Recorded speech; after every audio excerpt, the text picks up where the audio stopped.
se eu falo com o Austin ali para ver se é essa mesmo. Eu acho que o tema não é esse, porque é sair desde 9h30, quando eles conectaram, que está aparecendo, entendeu? Deve ter sido alguma coisa da vídeo anterior. A atual era sobre psicodinâmica. Também era da linha de saúde mental, né? Uhum. Mas era outro tema.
Bom dia a todos. Então, vamos dar início ao Centro de Estudos. Hoje teremos a professora Maria Tavares, que é professora titular do Departamento de Psiquiatria e Medicina Legal, do IPUB, e ex-diretora do IPUB no período 2010-2018. Então, a professora Maria vai falar sobre perspectivas para a saúde mental no Brasil. Então, com a palavra, professora Maria. Bom dia, agradeço o convite do Alexandre e da André Deslandes para estar aqui. Na verdade, nós fazemos parte de um grupo de coringas, então a pessoa que ia apresentar hoje, né, ficou doente, e tem uma semana mais ou menos, a André pediu se eu podia fazer o centro de estudos.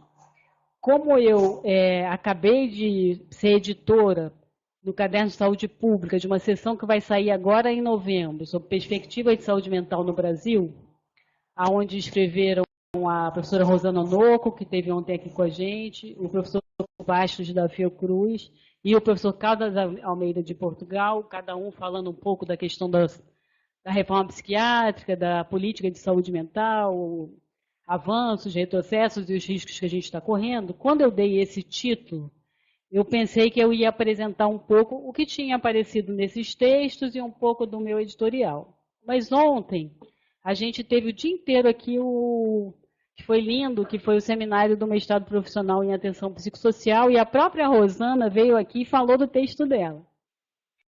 E aí eu não sabia se ia ser mais ou menos o mesmo público, se não ia, e fiquei pensando um pouco assim, o que apresentar frente ao momento atual também que a gente está vivendo, né? As perplexidades que a gente está.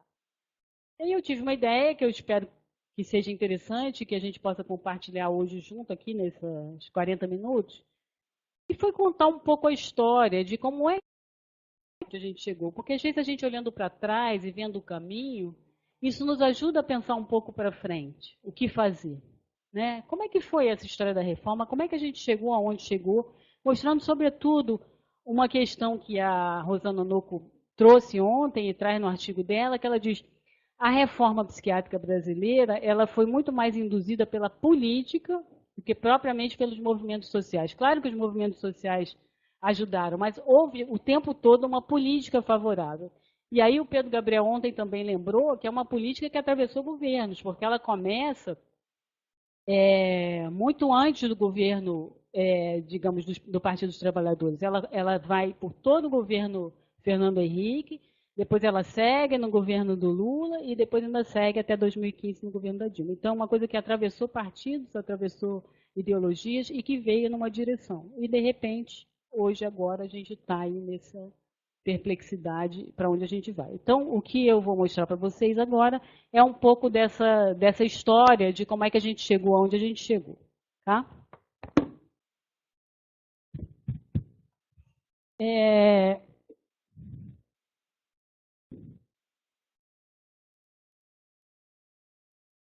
Quando eu estava escrevendo o editorial, né, porque quando tem essas sessões temáticas, são 3 artigos, e uma pessoa que é quem organiza, quem convida, escreve um editorial menor. E aí me veio essa questão, essa frase que está lá, e que diz o seguinte: talvez se pudéssemos resumir em 2 frases em que consiste a reforma psiquiátrica brasileira, diríamos: lugar de cuidar de pessoas com sofrimento mental, sejam mais ou menos doidas, é onde elas se sintam bem. E jeito de cuidar dessas pessoas é se relacionando com elas. Tudo mais poderia entrar nessas 2 frases. Essa é a baliza. Esse processo, essa orientação, este dispositivo nos coloca mais em contato com essas pessoas, então o caminho é esse. Nos afasta delas, com certeza pegamos o rumo errado.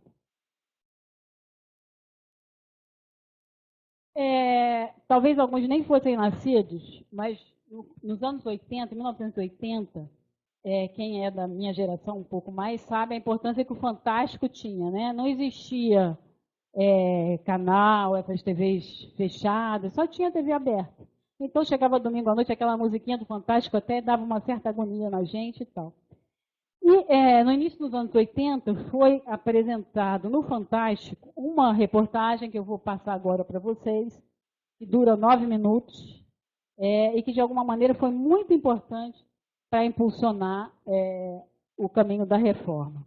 Agora, meus ajudantes aqui, os assessores especiais, para botar aqui a reportagem para vocês.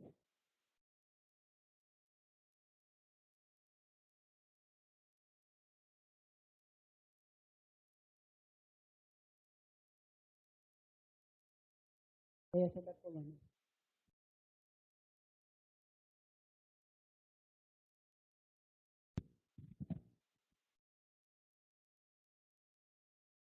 Impressionantes que você talvez jamais esqueça. Mas este é um caso que só podemos denunciar assim, documentando, mostrando coisas que muita gente preferia ignorar, fazer de conta que não existem. Mas a verdade é que elas existem. Não só aqui, mas em muitos outros lugares do Brasil parecidos com este. Estamos entrando na colônia Juliano Moreira, a cidade dos rejeitados, em Jacarepaguá, no Rio. Um lugar onde há mais de 10 anos nenhum jornalista consegue entrar e que nunca foi mostrado pelas câmeras.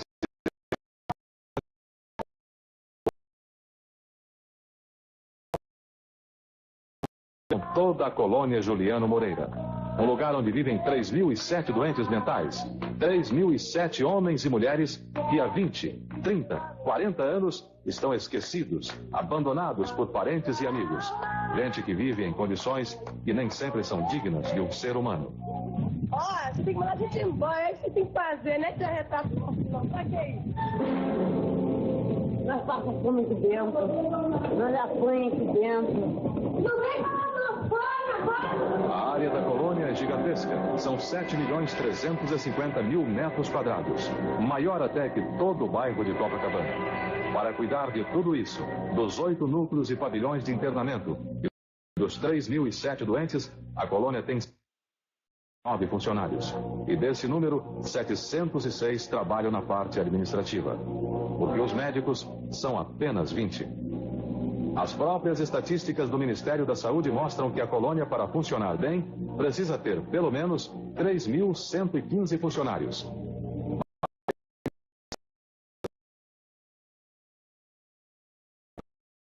O diretor da Divisão Nacional de Saúde Mental reconheceu que os médicos que cuidam dos doentes mentais não têm nenhum estímulo para trabalhar em hospitais do governo.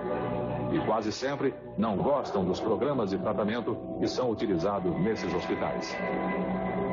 Esses problemas não são novos. Eles existem praticamente desde que a colônia foi fundada em 1924. E foram se tornando cada vez mais graves, a ponto de a colônia ficar com a fama de depósito de loucos, uma espécie de casa de horrores, de onde ninguém sai vivo. E esta fama não está muito longe da verdade.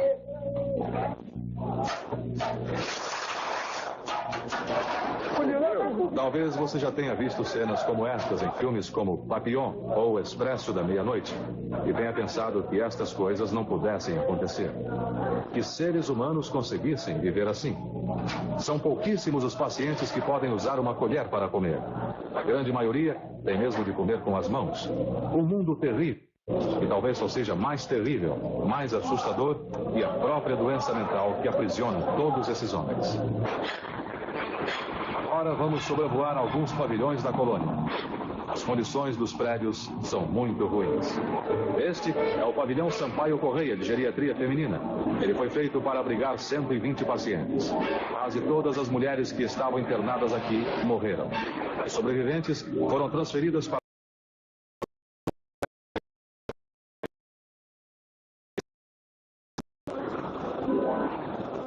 outro pavilhão desativado. Nossa Senhora dos Remédios. Aqui ficavam 150 mulheres, transferidas agora para outros pavilhões. Hoje, o pavilhão serve de casa para uma família de funcionários da colônia.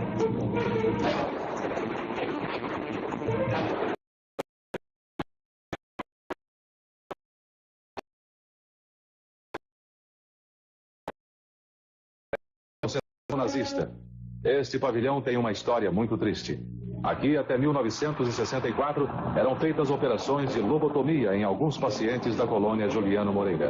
A lobotomia, que hoje é condenada por médicos do mundo inteiro, é uma operação que corta alguns nervos de ligação do cérebro. Uma operação que transforma homens em verdadeiros robôs. Hoje, o pavilhão está desativado, mas muitos doentes que sofreram a lobotomia ainda estão na colônia. A operação era quase sempre usada nos casos mais graves, dos doentes mais rebeldes. Agora, estes doentes recebem outros tipos de punição e obedecem às ordens de enfermeiras e guardas. Os castigos são muito duros. Eu aqui sozinha, Deus. Porque eu fui grosso, eu me soltar.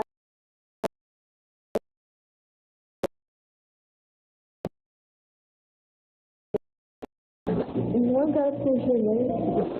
Eu quero ficar fugindo, não quero fugir, não. Eu vou fugir, eu não gosto de ficar presa, eu não vou fugir. Você não gosta de ficar presa?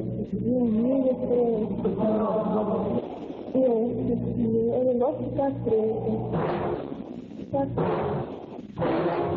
Na parede da solitária, um pedido desesperado. Doutor Haroldo.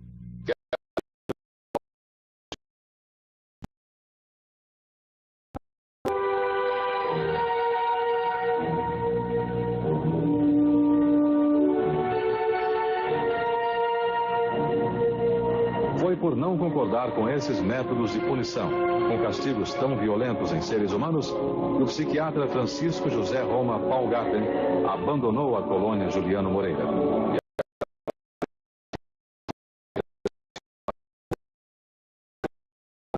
Esses pacientes, uma série de medidas, digamos, punitivas, como serem recolhidos a solitárias, a celas, quartos fortes, individuais.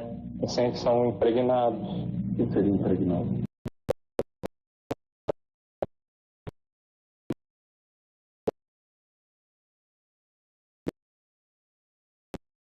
Psicótico, com o objetivo de provocar o aparecimento de efeitos colaterais. Efeitos colaterais, esses que são extremamente desagradáveis para o paciente. Eletrochoque era frequente também? Muitíssimo frequente. Muitíssimo frequente e administrado não com características terapêuticas, mas administrado com características punitivas. Assim, isso pode acarretar o paciente?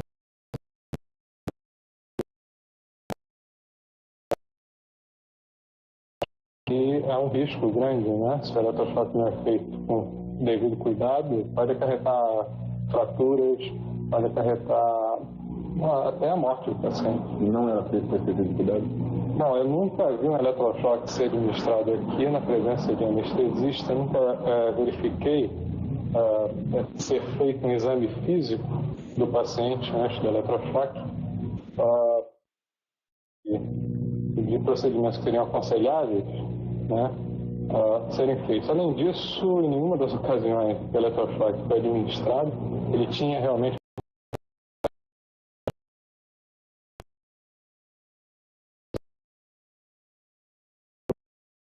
e serem sucessivamente submetidos ao eletrochoque. Então, estava bem caracterizado o caráter punitivo dessa prática aqui na colônia. A colônia tem 3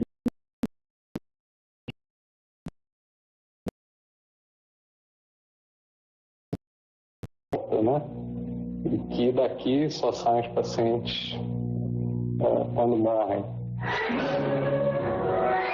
E foi exatamente o que aconteceu esta semana na colônia Juliano Moreira. O corpo de um paciente foi achado no matagal. Ele já devia estar morto há pelo menos 5 dias. A falta de controle do paciente, que todos pensavam que tivesse fugido há uns 3 anos, foi encontrado outro dia dentro da colônia mesmo, só que em um outro pavilhão. Segundo alguns médicos da colônia, proibidos de aparecer, é essa incrível falta de pessoal que faz com que eles sejam obrigados a manter alguns doentes dopados com doses excessivas de remédios.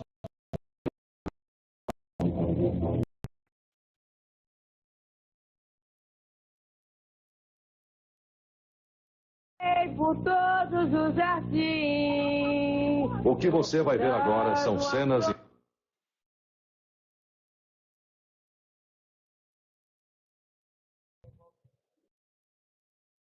Então, essa reportagem, ela apareceu, né, em todos os lares, ou todos os lares que tinham televisão do Brasil, um domingo à noite.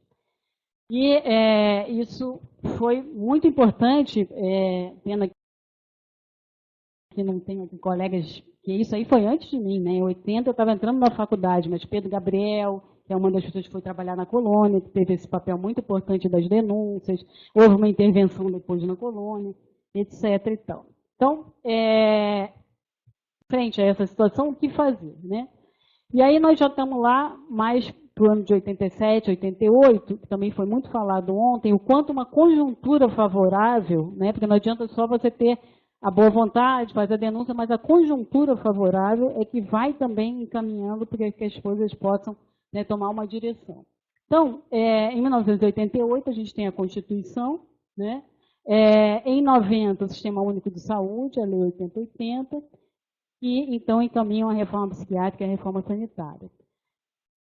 Principalmente, o que está em jogo aqui? A cidadania, né? A diminuição das desigualdades, que são coisas centrais no nosso país. Só que isso também não nasceu da cartola de alguém, isso foi todo um caminho de preparação para isso acontecer. Então, a gente pode ver que em 1987, portanto, um ano antes da Constituição, e antes mesmo, em 1986, a gente teve a famosa 8ª Conferência Nacional de Saúde. Você estava lá, Pedro?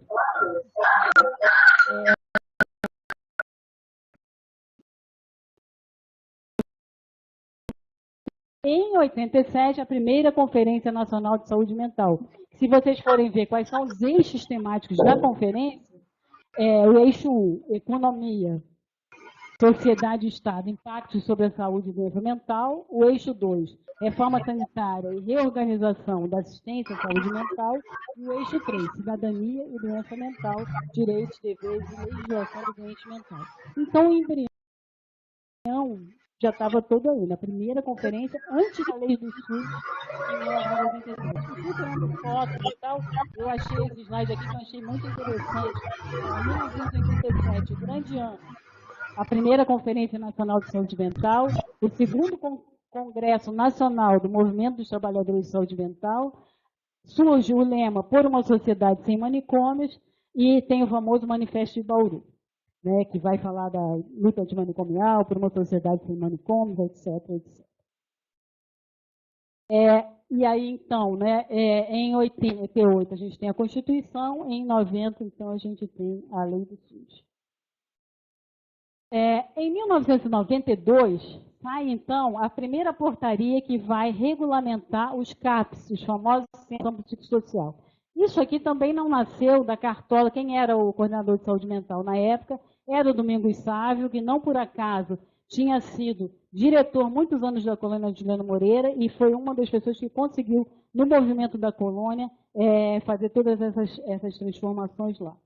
Então, em 92, surge a primeira regulamentação de CAPs e NAPs. E aí vocês vão entender isso porque a gente bota como marco do primeiro CAPS do Brasil, o CAPS da Rua Itapeva, em São Paulo, que foi, de alguma maneira, quem orientou a própria portaria do CAPS.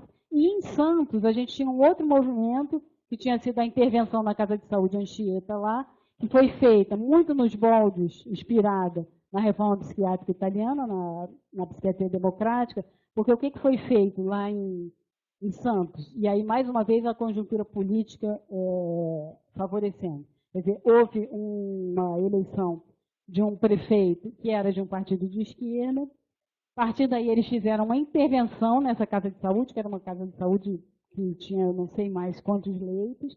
Mas o que foi muito interessante foi a maneira como essa intervenção foi feita. Porque o que eles fizeram? A equipe entrou, começou a trabalhar na casa de saúde, dividiu os pacientes por território, as enfermarias passaram a ser por território, e dali saía equipe e pacientes para um NAPS, por isso que ainda tem esse nome de NAPS, que era o Núcleo de Atenção Psicossocial, que já tinha leito. Então saía a equipe e saía os pacientes para aquele território com aqueles pacientes e seguia. Quem trabalhou no NAPS em Santos no início foi a professora Erotilde. Ela tem um relato da vida mesmo de ter trabalhado nesses primeiros NAPS em Santos. E o que dizia já essa portaria, né? Unidades de saúde locais regionalizadas. Então, o primeiro aspecto central. A assistência deixa de ser alguma coisa que o paciente vem buscar, chegou no ambulatório, chegou, eu atendo. Veio para internar, eu atendo. Mas o que está acontecendo lá fora, eu não tenho nada a ver com isso. Então, isso é uma mudança radical. Eu sou responsável por aquele território. Se o paciente não chega a mim, eu tenho que dar um jeito de chegar até ele. É responsabilidade minha. Unidades de saúde locais regionalizadas, com uma população adstrita definida pelo nível local e que oferecem atendimentos de cuidados intermediários entre o regime ambulatorial e a internação hospitalar, em 1 ou 2 turnos de 4 horas por equipe multiprofissional, que é o outro elemento muito importante. Então, é um serviço regionalizado, né, aqui tem uma equipe multiprofissional e que é responsável por uma área. E que vai oferecer esse cuidado intermediário, na época aqui, nessa portaria, entre o hospital e o ambulatório.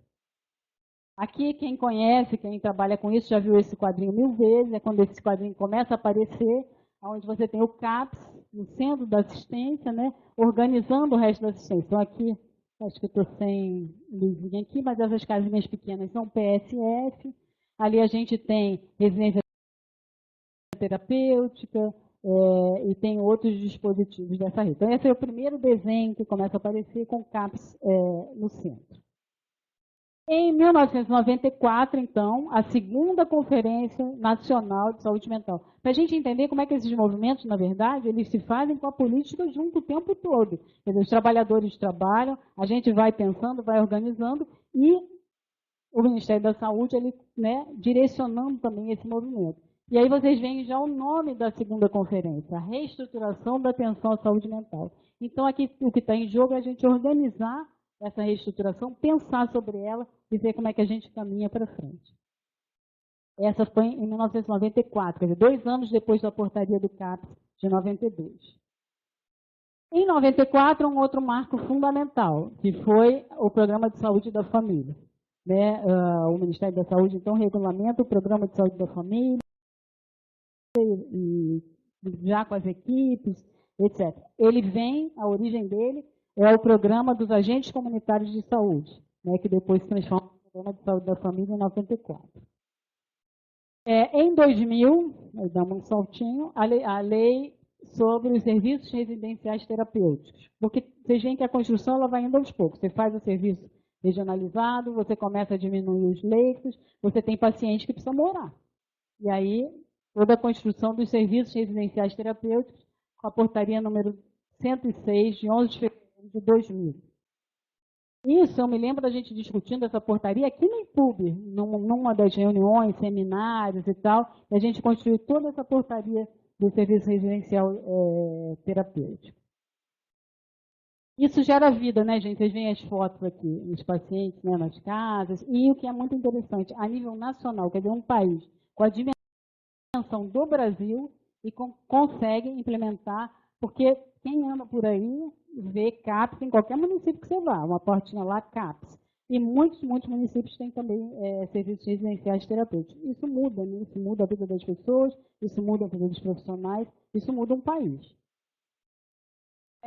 Só em 2001 é que a lei da saúde mental, lei da Política Nacional de Saúde Mental, que é a lei 10.216, é aprovada. Só que desde 89, mais de 10 anos antes, já tinha um projeto de lei, que era o projeto de lei conhecido como Paulo Delgado, que foi o Paulo Delgado, que era deputado, quem colocou o projeto de lei, e esse projeto foi debatido mais de 11 anos, a gente ia ao Congresso, discutia, vinha, voltava e tal, e em 2001, então, a lei, né, que dispõe sobre a proteção dos direitos das pessoas portadoras de transtornos mentais e redireciona o modelo assistencial em saúde mental, então, é promulgado.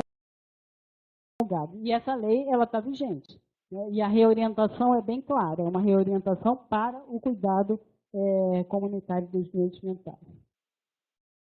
Em 2001, mas aí em dezembro, tem a terceira conferência de saúde mental. Essa, vários de nós estávamos lá. E se vocês prestarem atenção, agora,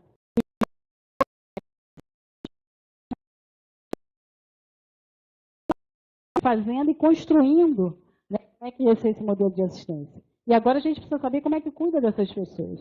E como é que não exclui ninguém. Como é que entra todo mundo. Essa conferência, ela, na verdade, acho que alguns de nós, pelo menos eu com certeza estava lá, ela foi muito interessante, foi uma conferência que teve uma participação muito grande de usuários do Brasil todo. E aí foi bacana, porque bom, lá fomos nós. Quem era o coordenador era o Pedro Gabriel.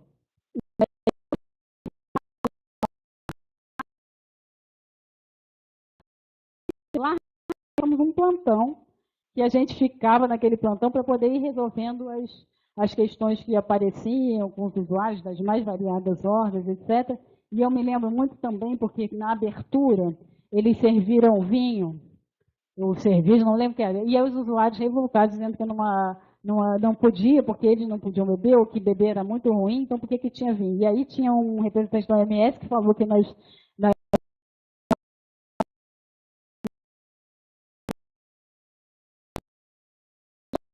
um lugar, que era aquela academia de tênis, então houve uma convivência intensa também entre todos os participantes da conferência. E o que me chamou realmente muita atenção é esse slogan, cuidar sim, excluir não. Em 2002, então, é a famosa portaria 336, que é a portaria que aí dá mais um passo em relação à regulamentação dos CAPs, que é onde aparece o CAPs 1, 2 e 3, CAPs AD, CAPs infantil, o CAPs 3 com leito. Então, há um avanço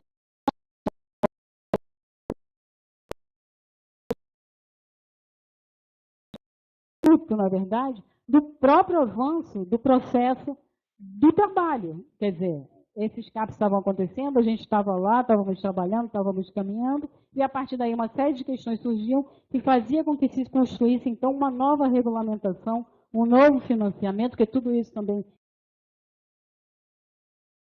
é acompanhado sempre de financiamento. Não adianta você fazer a portaria se você também não acopla. Como é que você financia, né, esses serviços?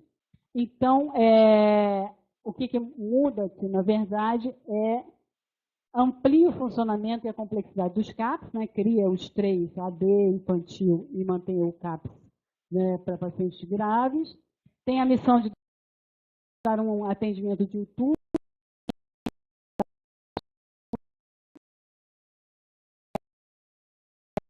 cuidados clínicos e de reabilitação psicossocial, com o objetivo de substituir o modelo hospitalocêntrico, evitando as internações e favorecendo o exercício da cidadania e da inclusão social dos usuários e suas famílias.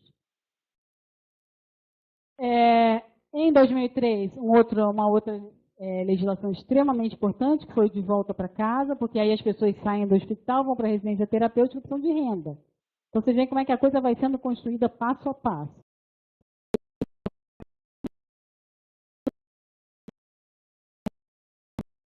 Ou para a residência terapêutica, ou para as suas famílias, e para se tratar no CAPS.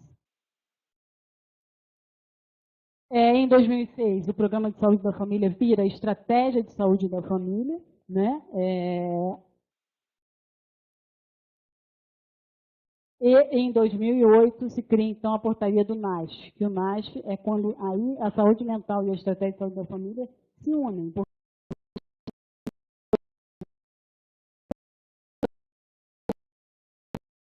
De algum profissional de saúde mental que vai, então, matriciar a equipe de saúde da família. E com isso você amplia o acesso.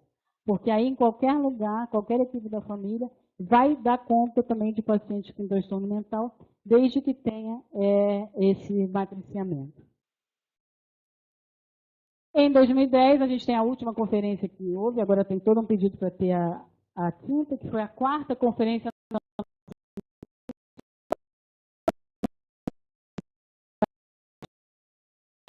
a assistência à saúde mental no Brasil. A 3ª foi cuidar sim, excluir não. E a 4ª você tem aqui o intersetorial. Por quê? Porque na medida em que a gente foi avançando o cuidado com esses pacientes, a gente foi se dando conta que não era só a saúde mental, nem a psiquiatria, nem a medicina, nem a psicologia. A gente precisava do serviço social, a gente precisava da cultura, a gente precisava da habitação, a gente precisava do trabalho. Então, a 4ª conferência é uma conferência intersetorial, onde todos esses profissionais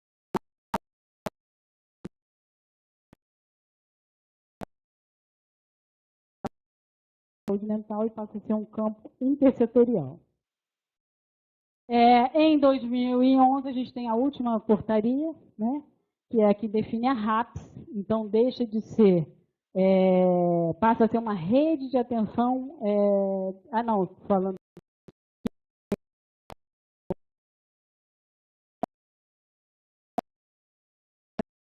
consultório de rua ligado à área de saúde mental e depois ele passa a ser consultório na rua quando ele passa a ser ligado à atenção básica, da estratégia de saúde da família. E aí já é um outro passo para você poder dar conta como é que você faz assistência, já que toda assistência do sistema único, a porta de entrada e a organização, se dá pela estratégia de saúde da família, que é uma estratégia que está vinculada ao local onde as pessoas moram, como é que você cuida de quem não tem casa? Então se cria o consultório na rua, que é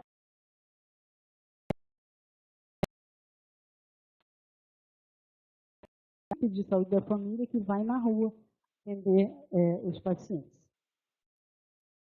E aí, enfim, em 2011 também, a portaria da RAPS, né, que institui a rede de atenção psicossocial para pessoas com sofrimento ou transtorno mental e com necessidades decorrentes do uso de crack, álcool e outras drogas no SUS. Aqui houve um financiamento muito grande para a questão do crack, foi aquela época que falava do crack e tal, e o Ministério da Saúde botou muito dinheiro. Então, se ampliou essa rede de assistência, criando unidades de intermediárias para pacientes com álcool e drogas, unidades de acolhimento. E entra também aqui a comunidade terapêutica, que foi uma grande discussão, e até hoje porque entra na RAPS a comunidade terapêutica. E se vocês lembrarem daquele primeiro desenho, onde a gente tem o CAPS no meio e todos os outros em volta, aqui já não é mais assim. O CAPS está aqui embaixo, é esse aqui embaixo, e na verdade faz parte de uma rede com estratégia de saúde da família, com residência terapêutica, com enfermaria psiquiátrica do Hospital Geral, com a comunidade terapêutica também, e etc. Então, essa é a última portaria que a gente tem de 2011, que criou a rede de atenção psicossocial, que é a que nos rege ainda. Vamos mostrar alguns números. Eu acho que a maioria das pessoas conhece, né, esses dados, mas eu acho que é sempre bom a gente mostrar um pouco esse processo que começa lá em 1987, com a primeira conferência, depois com o Sistema Único de Saúde, depois com todo esse caminho, como é que ele se dá em números, né? Então, a dimensão dos leitos, quer dizer, houve realmente uma orientação no sentido de você diminuir leitos e você criar serviço comunitário. Isso foi uma política induzida mesmo pelo Ministério da Saúde, né? Então, você tinha 53.962 leitos em 2001. Em 2014, você tem 25.988, quer dizer, houve uma redução de 50% dos leitos. E isso também gerou recursos para você poder construir a rede comunitária. Aqui é os serviços residenciais terapêuticos, a gente sai de 85 em 2002, em 2014 chega a 697. Os CAPs, né, em 2001 eram 295, em 2014, 2.209, e hoje, em 2019, a gente tem cerca de 2.600 CAPs no Brasil. Ontem, o Pedro Gabriel, na fala dele, fez um alerta que é muito importante, que, na verdade, esse número parou de crescer, está quase estagnado, né? Desde 2015, cada vez menos, você tem abertura de serviços novos. Parece que no ano passado foram só 29 CAPs, quando você tinha uma média de 100, 150, 200 CAPs a cada ano no Brasil. Mas, de qualquer maneira, são sempre números muito impressionantes. Quer dizer, o que realmente se conseguiu construir como rede, né, de cuidado comunitário ao paciente com transtorno mental no Brasil. Eu gosto muito desse gráfico, porque ele é muito ilustrativo, eu acho, porque ele mostra colorido, né? E aí, que ainda é 2011, hoje certamente é muito mais. Uma coisa importante também que foi falada ontem, a interiorização. Esse aumento de CAPs, ele não é só no litoral, nas capitais, ele é no Brasil todo. Isso foi milagre? Não, isso também é indução financeira, porque cada município que abria CAPs tinha um recurso extra para poder manter o seu CAPS. Então, o prefeito tinha interesse. Então, você, né, tem que jogar, nem todo mundo está achando que é bom ter serviço para doente mental, não, mas se você acopla um recurso financeiro extra-teto, isso já começa a ser interessante. Aqui é um gráfico que a gente sempre gosta de mostrar, que é quando, em 2006, os gastos com hospitais psiquiátricos, né, inverte, e os gastos com os cuidados comunitários começa a crescer. A inversão se dá ali em 2006. A linha que vai descendo é o gasto com o hospital psiquiátrico e a linha que vai subindo é o gasto com cuidado comunitário.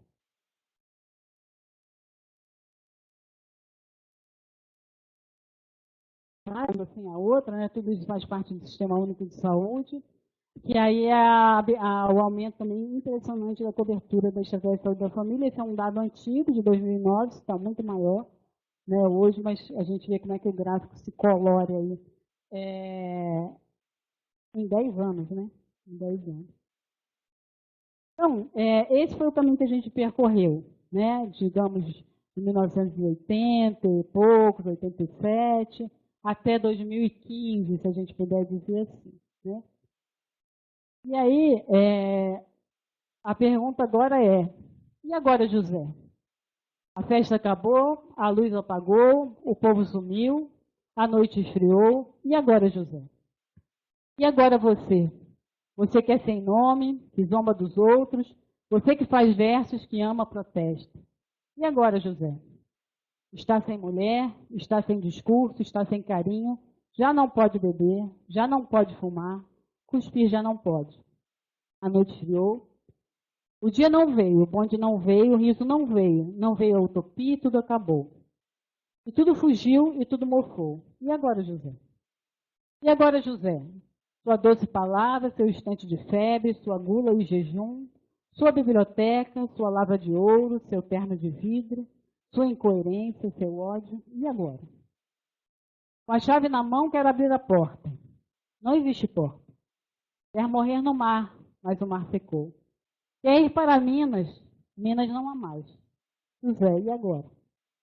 Se você gritasse, se você gemesse, se você tocasse, a valsa de imensa. Se você dormisse, se você cansasse, se você morresse. Mas você não morre, você é duro, José. Sozinho no escuro, qual bicho do mato, sem teogonia, sem parede nua, para se encostar, sem cavalo preto que fuja galope, você marcha, José. José, para onde? Para onde, José? José, para onde? Vou pedir meu assessor aqui para botar o outro vídeo.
A palavra tirania.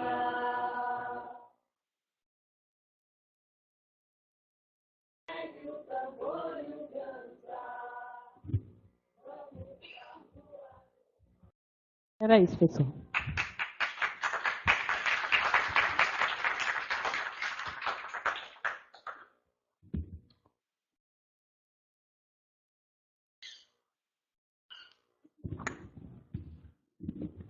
Obrigado, professora Maria Tavares. A palestra da professora Maria Tavares tem gosto de quero mais, né? Eu estava louco que continuasse mais. Então, é muito didática, envolvente e até emocionante, né? E o mais interessante é que a professora Maria Tavares, ela não apenas expõe algo teórico sobre os movimentos, ela é uma participante ativa, né? Então, isso faz com que a palestra seja muito mais interessante, porque ela conta um pouco da história dela também, né? Então, muito obrigado, professora. E eu vou abrir agora para debates, perguntas, discussões, enfim.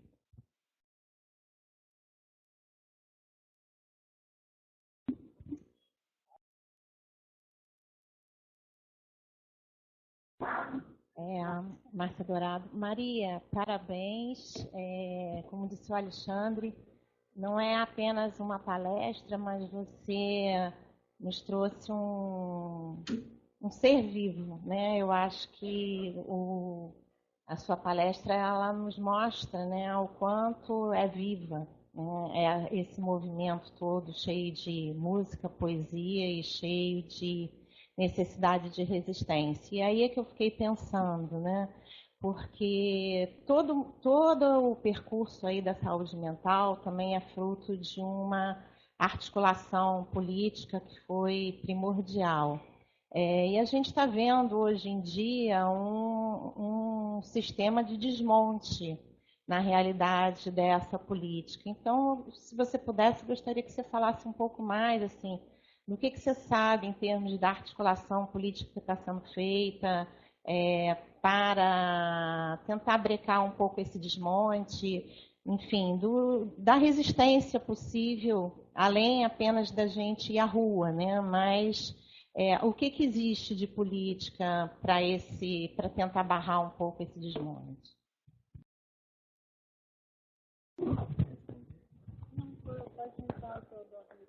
Professor Teodoro. Teodoro Rodencron, professor aqui da casa. Eu queria manifestar um prazer muito grande de estar retornando hoje à sessão do Centro de Estudos. Uma palavra inicial primeiro, é um prazer enorme estar assistindo a Maria, né, na sua exposição dentro do campo da psiquiatria social, de todo o movimento da reforma, né, com a consistência do seu trabalho. Mas um ponto, quer dizer, que eu quero dizer de frustração, e já de velhos tempos, é da ausência de um número maior dos professores, dos pesquisadores, dos trabalhadores de saúde do Instituto, para poder discutir um assunto da maior importância.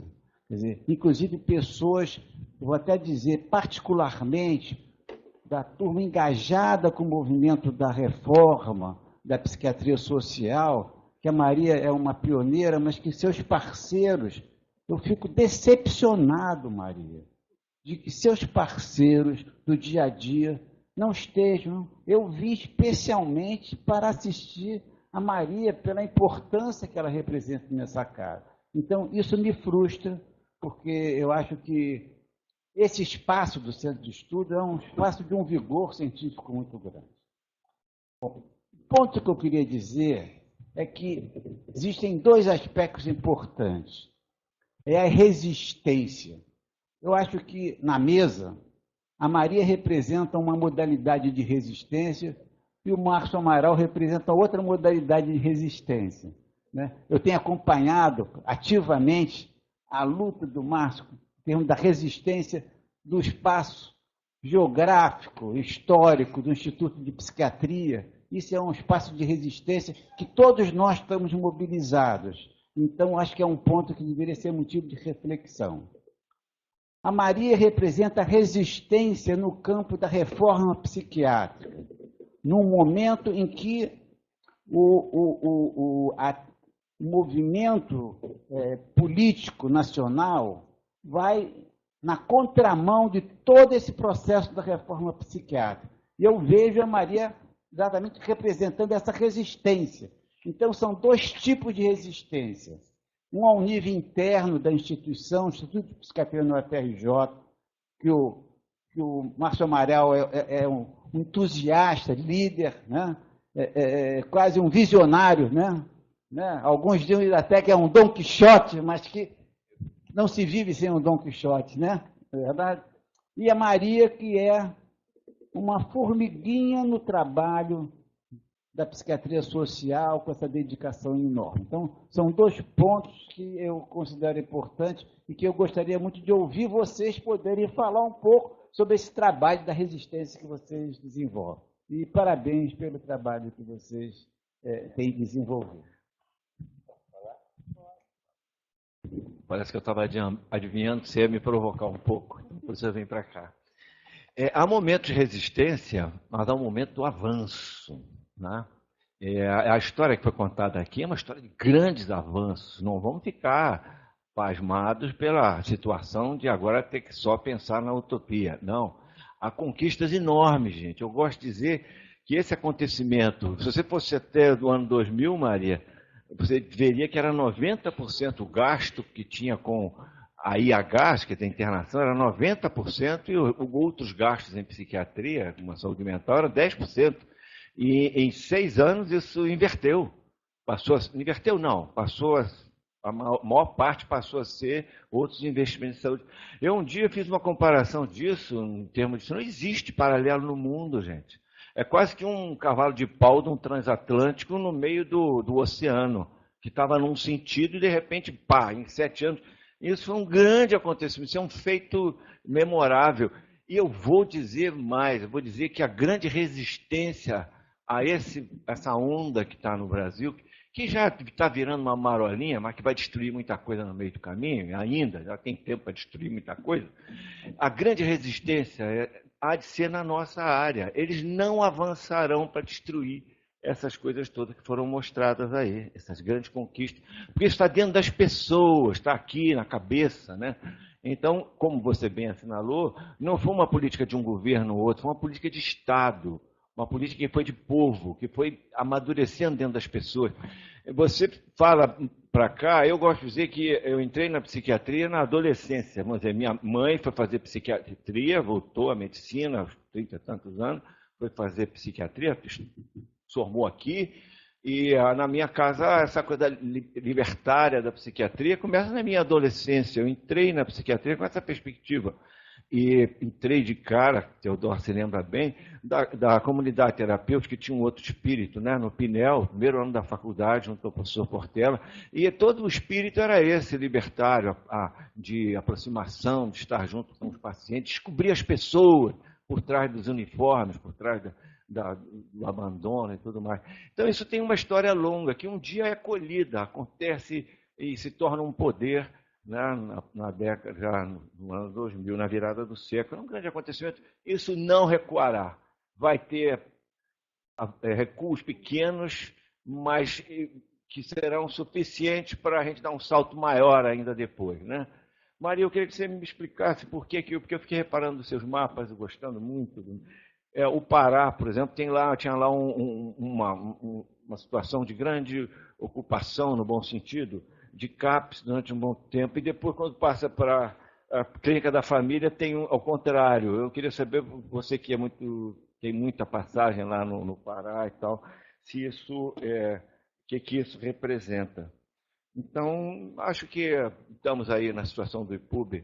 Também aqui, momento de resistência, eu acho que já mudou, nós já estamos no processo de avançar, né, e dizer que daqui não sai, daqui ninguém nos tira, né?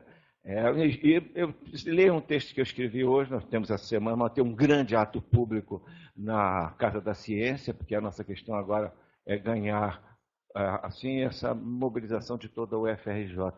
É o momento da resistência e é o momento de avançar. Então, em um certo aspecto, estão no momento da resistência, em outros estão no momento de avançar. Tem que estar com isso na cabeça sempre.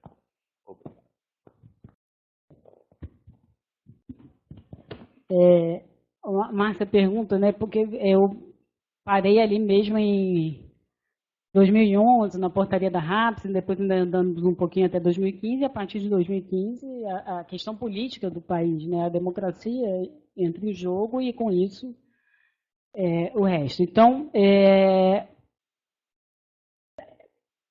ontem, aí respondendo já um pouco o Teodoro, é que ontem a gente teve o seminário de atenção psicossocial aqui do mestrado, e isso foi discutido exaustivamente, a gente saiu daqui 7 horas da noite. Então, acho que meus colegas... Tanto é que eu fui preparar a palestra ontem à noite a partir do que a gente tinha vivido ontem.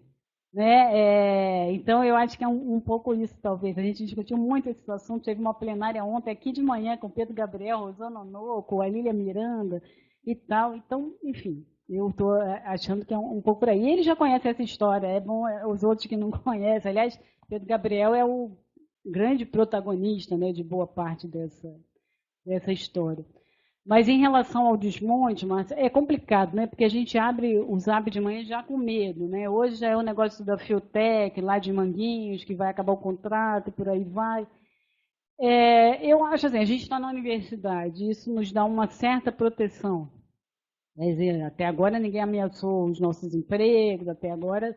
Então, acho que a gente tem um papel muito importante enquanto universidade nesse momento, de manter, de formar os alunos, enfim, fazer isso, mostrar um pouco o que foi essa história, porque às vezes os jovens também não conhecem, não sabem, já chegou com lei, já chegou com CAP, já chegou com reforma, e não conhece o percurso e a necessidade da política para que isso aconteça. Na verdade, eu só entendi a importância da política a partir disso aí, a partir de perceber que as coisas que você vai fazendo, elas, na medida em que você tem uma política indutora ou alguém que vai, se avança no campo da prática e tem lá o ministério e tal que pode, de alguma maneira, regulamentar isso e fazer, então, com isso se espalhe para outros municípios. Então, é fundamental. Então, mostrar isso eu acho que é um ponto. Trabalhar muito, eu falei isso ontem aqui também de manhã, eu acho que a gente sempre trabalha muito, mas agora, então, eu acho que principalmente com os alunos, acho que a gente tem que estar muito perto dos alunos de graduação, trabalhando, atendendo. Acho que a gente pode também ajudar na rede, como a gente tem feito no internato aqui da UFRJ, onde os professores vão para a rede, vão para o CAPS, vão para a Estratégia de Saúde da Família, fazem o matriciamento, estão lá com os alunos, botam os alunos para trabalhar. Eu acho que isso é uma outra forma. Ir para os movimentos, sim, ir para a rua, produzir, escrever, enfim. Eu acho que a gente tem uma obrigação de continuar fazendo o que a gente está fazendo e não deixar que as pessoas não conheçam essa história. E como diz acho que vários conhecem aqui, né, o Jurandir Freire, que é um psicanalista que estava na época da ditadura, do golpe e tal, porque é talvez uns 20 anos mais velho, ele diz, vai passar. Ele fala, isso é um pesadelo. Né? Eu já vivi muitas coisas assim e isso vai passar. A gente tem que manter, porque vai ter o dia seguinte. Né? Já dizia Chico Buarque, né? Vai passar, não é isso? Então, eu acho que a gente continua trabalhando, é assim que eu estou vendo isso. Né? O Teodoro, sim, eu acho assim, Teodoro, eu acho que sim, eu fui uma pessoa que participei desse processo e tal, mas na verdade eu sempre fui uma pessoa muito do IPUB. Então a gente caminhou, tanto é que eu também nunca tive nenhum vínculo fora, secretaria, ministério, não, eu sempre trabalhei aqui, sempre fiquei aqui. Então também eu acho que houve um processo de transformação do próprio IPUB, para ele ir se inserindo dentro do Sistema Único de Saúde, para ele ir, que começou com o João Ferreira, né, e depois continuou com o Versiani, continuou comigo e agora com o Jorge.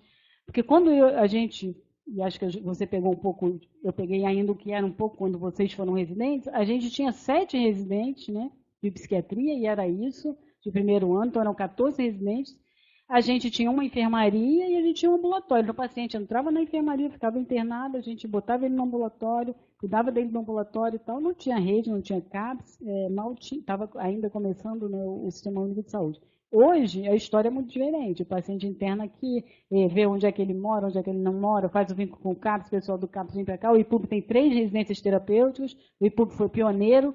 A primeira residência terapêutica, não sei se no Brasil, o João Ferreira dizia que era no Brasil, mas o João Ferreira, para quem conhecia ele, né, mas talvez foi aqui muito antes da legislação, a gente já criou a primeira residência terapêutica, muitos movimentos surgiram aqui, então tem um papel também que a gente precisa escrever isso, um pouco da história do IPUB, né, dentro disso, porque muitas vezes a visão que é dada para fora do IPUB é aquele lugar onde é uma psiquiatria, né, mais biológica, não é bem assim. Tem isso é muito importante também, não era foco da nossa conversa hoje aqui, por isso eu não trouxe, né, mas também tem um papel nosso aí da universidade e a transformação do próprio público hoje é outra, né, são 45 residentes, mais CR3, a residência multiprofissional, mestrado profissional em atenção psicossocial, então tem um envolvimento muito grande aí de também colocar o IPUB dentro desse movimento, até porque não podia ser diferente, a gente faz parte do Sistema Único de Saúde, e a direção é essa, a criação da psicogeriatria, também totalmente inovadora, o Hospital Dia, que foi criado aqui também muito antes de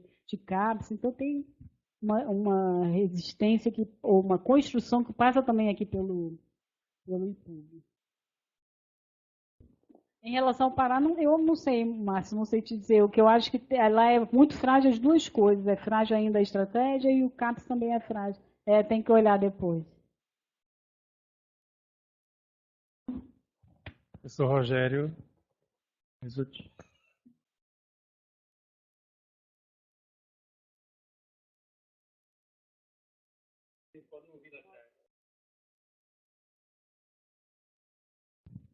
Bom dia, Maria. Muito obrigado pela apresentação. Sempre inspirador. Me chamou a atenção, acho que de forma positiva, o crescimento do número, o crescimento constante, obviamente até 2014, mas esse crescimento constante do número de CAPs, acompanhado pelo crescimento do número de residências terapêuticas. Mas, quando a gente vai olhar os números, a gente vê que tem uma discrepância grande, né? 600 residências terapêuticas, 2.200 CAPs. Existe alguma estimativa de qual é o nosso déficit em relação a residências terapêuticas e como poderia se reverter, quer dizer, se há uma necessidade de crescimento maior das residências terapêuticas, se é uma questão de quais as vias de financiamento, como é que isso poderia preencher esse gap? Não sei se você tem alguma posição sobre isso. Em relação à discrepância entre CAPS e SRT, sim, a residência terapêutica tem um déficit grande, como o CAPS ainda tem também. Na verdade, nesse editorial lá que vocês vão ter acesso no Caderno de Saúde Pública, é muito discutido isso. Era um processo dinâmico, um processo que foi interrompido. Então, um processo que não acabou, né, e que não vai acabar nunca e tal. Mas é claro que o CAPS, sendo o serviço aonde os pacientes que têm transtorno mental e que não vão ser atendidos, não vão poder ser atendidos só na estratégia, é necessário que seja um número muito maior, porque aí é preciso ter acesso para a população toda que necessita. E o SRT sempre vai ser menos. Mas a gente tem um déficit muito grande. Eu não vou saber te dizer agora o número. Aqui no Rio é muito grande, acho que a gente precisava de mais umas 60, pelo menos, mas estou chutando, não tenho esses números claros. Por que isso? Por que isso? Porque a SRT, além de um serviço que não é barato, né? E também você precisa ter uma equipe qualificada. Quem trabalha em SRT, não sei se tem alguém aqui que trabalha em serviço residencial terapêutico, pode falar com mais propriedade que eu. Embora durante muitos anos eu também fui, digamos, supervisora, tinha uma reunião semanal com as equipes da residência terapêutica aqui do IPUB, então acompanhei bem de perto, além de ter trabalhado 10 anos com pacientes esquizofrênicos em situação de rua, então também nessa interface com os abrigos e tal. É um dispositivo que precisa um cuidado muito fino, a residência terapêutica. Tem a residência terapêutica, tem pacientes muito graves que precisam cuidar 24 horas, tem outra que não, que eles têm autonomia, que eles então, né, nem sempre a gente consegue realmente que os municípios estejam dispostos a investir.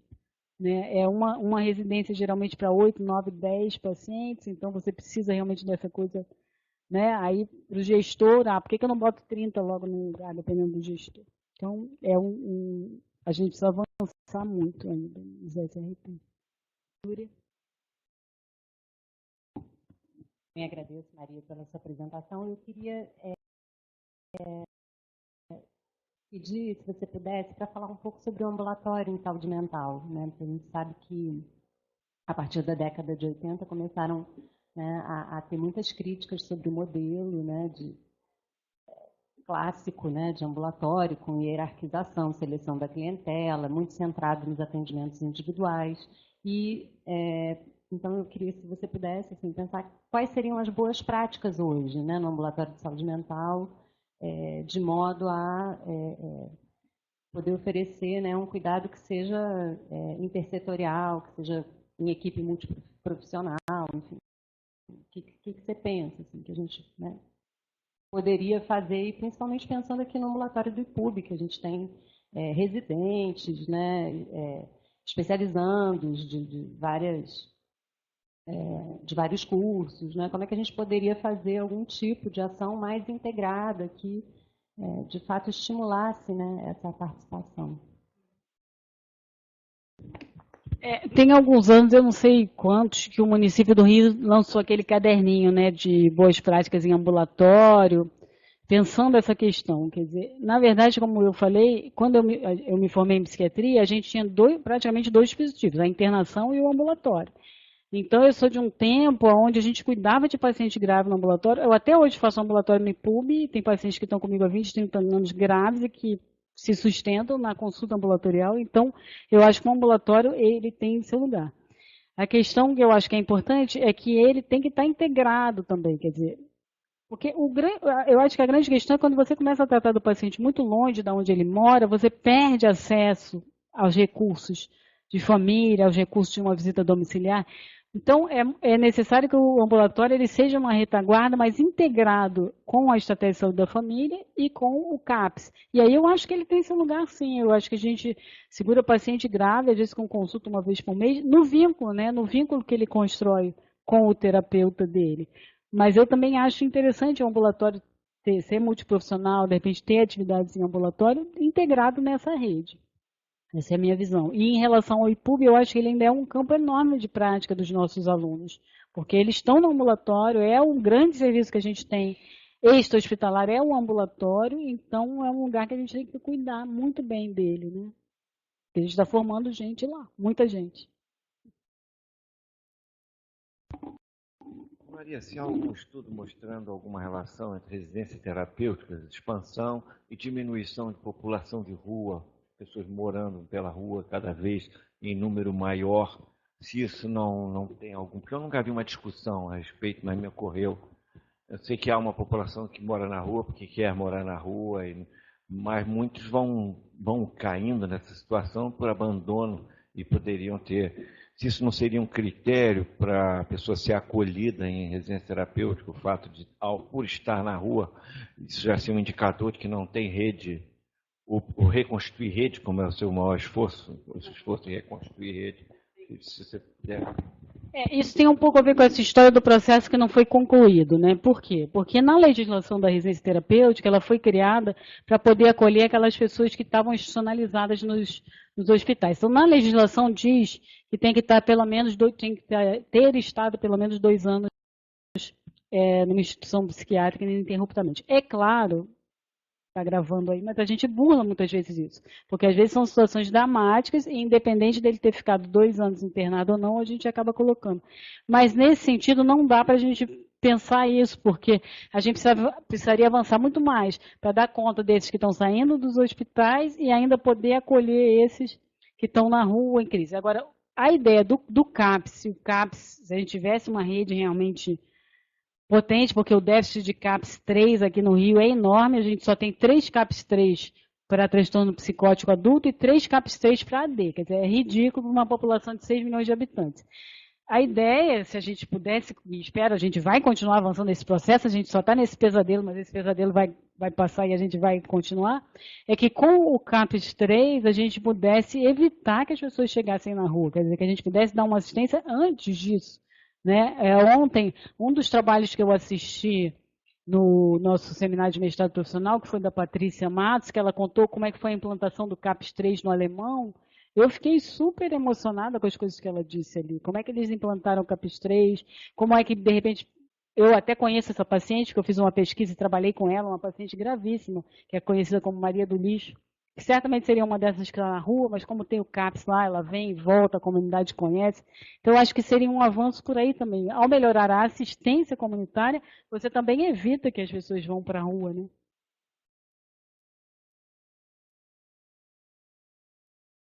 Professor Teodoro, Lauren Carl quer falar de novo?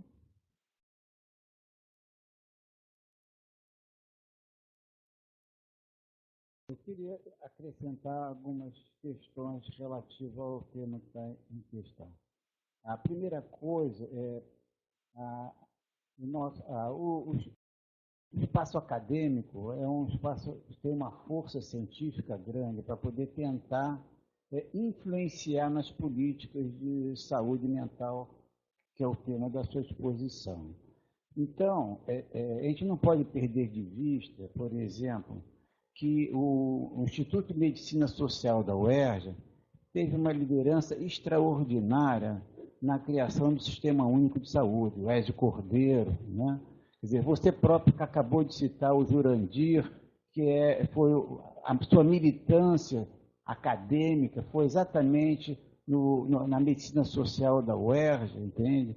Então, que é a questão do intercâmbio, do trabalho que é realizado aqui no IPUB, com outras instituições do Rio, que são, eu posso dizer assim, que foram as que germinaram toda essa nova mentalidade da reforma psiquiátrica, junto com Santos, né? Como a gente sabe. De modo que eu senti falta na sua exposição de uma preocupação dessa questão, dessa intercâmbio maior. Estou me referindo agora primeiro da medicina social da UERJ, que teve realmente um papel fundamental na criação do Sistema Único de Saúde, né? E toda uma série de desdobramentos disso. Outra questão que foi não mencionado aqui, que é um núcleo da maior importância que tem aqui no Rio de Janeiro, lá na Fiocruz, com o professor Paulo Amarante, que é outro entusiasta do trabalho de formação das pessoas no campo da saúde mental, e que, na minha época que eu coordenava a disciplina de psicoterapia para os residentes, eu fazia questão de todo ano chamar o Paulo Amarante, ele até hoje fica grato, porque ele disse que ele era muito pouco chamado, quer dizer, e ele faz um trabalho formando muitas pessoas no campo da saúde mental e que a gente precisa somar. Agora, contraste o que acontece com a Academia do Rio em contrapartida com a Academia de outro estado. Vou me referir particularmente ao estado de São Paulo. Se nós estamos acompanhando uma mudança tão grande na política de saúde mental do Brasil, nós estamos marginalizados. Tudo que a Maria trouxe não é ouvido no establishment do país no que diz respeito, digamos assim, à possibilidade de dar seguimento todo esse processo da reforma psiquiátrica. Então, duas universidades de São Paulo, de uma força do campo de vista científico e psiquiátrico muito forte, como a Unifesp, como é a USP, eles são, vamos dizer assim, o sustentáculo de toda uma nova mentalidade no campo da saúde mental, inclusive em termos de política de drogas. Vou até fazer um parêntese aqui para vocês. Eu tive a oportunidade agora no Congresso Brasileiro de Psiquiatria, assistiu o professor titular, que exatamente é especialista no campo da dependência de drogas, da sessão Como Eu Trato, apresentando a exposição. Eu estava lá, porque tudo quanto é os temas de psiquiatria eu estou interessado, porque eu acho que é muito rico, né? A gente se encontra com Valença, nós encontramos, o pessoal lá da Forense, né? Bom, então o que foi? Professor, vocês sabem que tem um espaço que é do simpósio das indústrias, e pode se incluir as clínicas. A sessão Como Eu Trato é uma atividade que tem que ser eminentemente científica. Não pode ter nenhum marketing a respeito. Esse professor fazia a sua exposição sobre como eu trato dependências, complexas, esse era o título, como eu trato, com o logotipo da clínica particular de internação que ele tem em São Paulo. E defendendo a importância das internações psiquiátricas para depender. Eu devo dizer a vocês que eu mandei bilhete para o comentador e para o moderador da mesa, chamando a atenção. Eles não se sentiram à vontade de falar. Então, quando abriu o debate, eu fui o primeiro ou o segundo a pedir a palavra. E aí eu manifestei, que nem eu falei o mal-estar de que os seus colegas não estão aqui hoje, Maria. Eu não concordo com... Você passou a mão na cabeça deles, está entendendo? Eu acho que é um momento maior. Hoje é o dia do centro de estudo, Maria. Não vir aqui é uma atitude de falta de integração desse grupo que você participa, Maria. Então, da mesma forma que eu cheguei lá, na hora do debate, eu pedi a palavra e disse, comecei, um mal-estar para mim. Porque, aí eu até falei, eu tenho um colega do Rio, que no horário que é pago, ele bota lá da clínica dele, doutor não sei o que, tá? Agora aqui é o espaço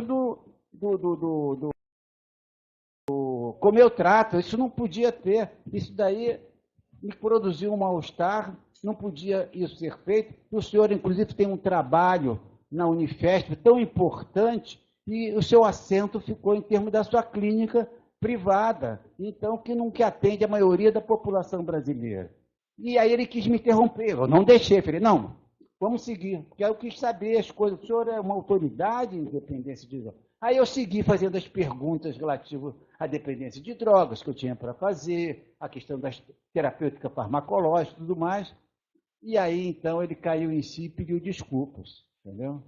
Ele disse que realmente foi um equívoco, etc. e tal, mas obviamente nós não somos ingênuos, a gente vê que está subjacente interesses que não são propriamente, digamos assim, do saber científico. Eu posso fazer uma pergunta? E eu devo dizer para vocês que naquele questionário anônimo, não só na manifestação pública, mas no questionário anônimo, eu fiz observação sobre isso que eu estou falando aqui para vocês. Entendeu? Eu só não entendi a correlação disso com a sua fala de que essas faculdades de São Paulo têm tanto poder. Como é que fica a correlação entre as universidades públicas do Rio e as universidades públicas, particularmente de São Paulo, que dão um sustentáculo científico para uma nova política de saúde mental, que é em contramão da reforma psiquiátrica. Eles dão um logotipo, vamos lá, mas científico não é só o logotipo. Não, porque não tem nada de não é só o logotipo. Nós sabemos, tem vários professores titulares de São Paulo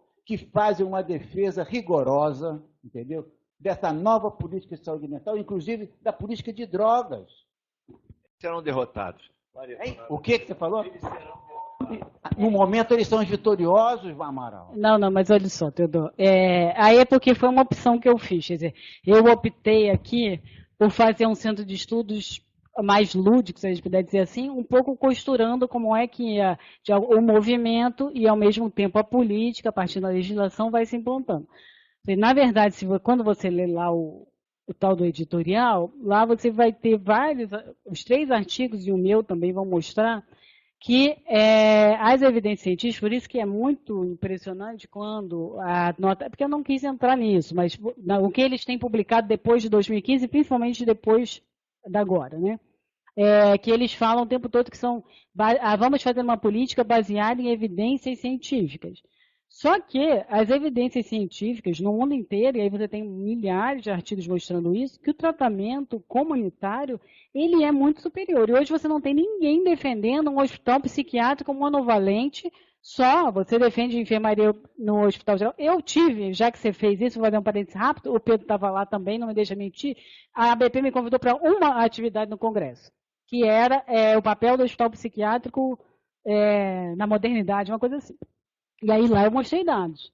Porque aqui eu não quis repetir, porque tem gente que já me ouviu na BP, já viu a Joana apresentando o trabalho dela, mas nós fizemos no mestrado profissional uma dissertação de mestrado que eu orientei com a Sandra Forte, uma aluna nossa, que mostra quando entra Estratégia de Saúde da Família, CAPES 3 e NASF na Rocinha, você vê as internações psiquiátricas caindo assim, você vê a ida ao Pinel caindo assim, dados maravilhosos que você tem lá, a gente tem os dados, só que eu optei não apresentar aqui, eu falei, gente, quem já me viu na sexta-feira na BP, quem já viu ontem a Joana, vai ver de novo esses dados, eu achei que era mais interessante, para quem não conhece a história, pegar a política e pegar a legislação, para vocês verem a importância que é a gente ter uma política que induz, porque também as pessoas acham que a coisa cai do céu, a coisa não cai do céu, a coisa é muito trabalho político o tempo todo, para que a gente possa fazer.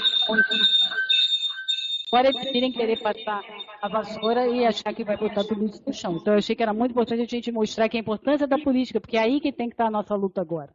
Né? As evidências científicas, deixa, a gente tem, mas isso não, o barulho agora maior é a gente garantir que essa política não volte para trás. Então quando eles falam, evidência científica, eu nem vou entrar nesse detalhe, uma nota técnica que eles falam que vão comprar aparelho de ECT. Desde quando a ECT é tratamento para a população que precisa de tratamento psiquiátrico? A ECT é uma exceção. E aí eles vão lá e botam isso na nota técnica. Enfim, isso seria um outro centro de estudos. Mas argumentos aqui, a gente tem todos eles, inclusive a OMS, a OPAS, né? A reforma psiquiátrica brasileira, né, ela é apresentada em todos os congressos, quando a coordenadora da OPAS vai em qualquer lugar do mundo, ela só não apresenta a reforma psiquiátrica brasileira aqui, ela não vou apresentar para os brasileiros, mas quando ela vai lá fora, o exemplo que ela dá é a nossa reforma, com esses dados, etc., porque é um espanto.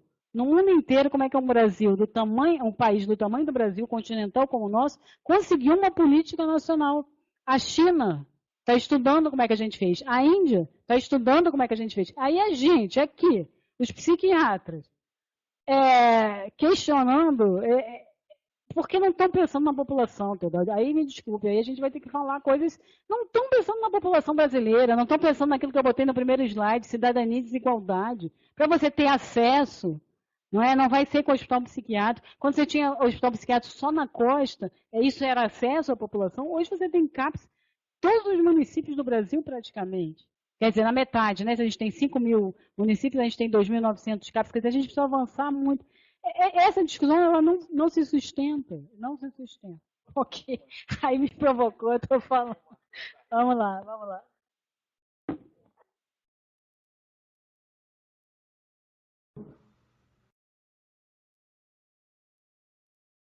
É uma pergunta aqui da Web, Rosângela Cruz da Web. Excelente palestra. Gostaria de saber quais são os projetos atuais em prevenção de doença mental e promoção à saúde mental, vista a progressão da doença mental no Brasil e no mundo. Encerra.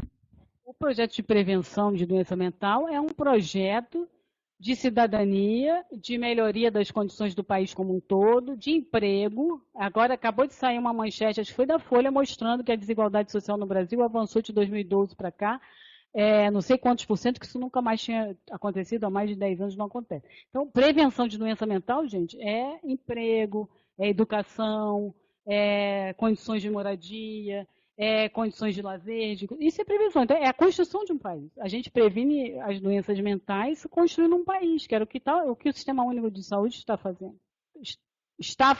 Eu não me recuso a achar que a gente não vai retomar essa história daqui a pouquinho, eu espero que logo. Sem dúvida, né? Só com o aumento de renda e melhora da qualidade de vida da população, nós faremos prevenção em saúde mental. Então, novamente, eu queria agradecer à professora Maria, né, uma exposição brilhante, e agradecer a presença de todos. E semana que vem teremos o simpósio de cannabis medicinal, que será, dado pela doutora Juliana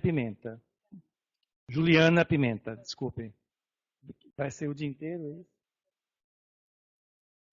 Vai ter o centro de estudos, né, no horário normal, e continua à tarde.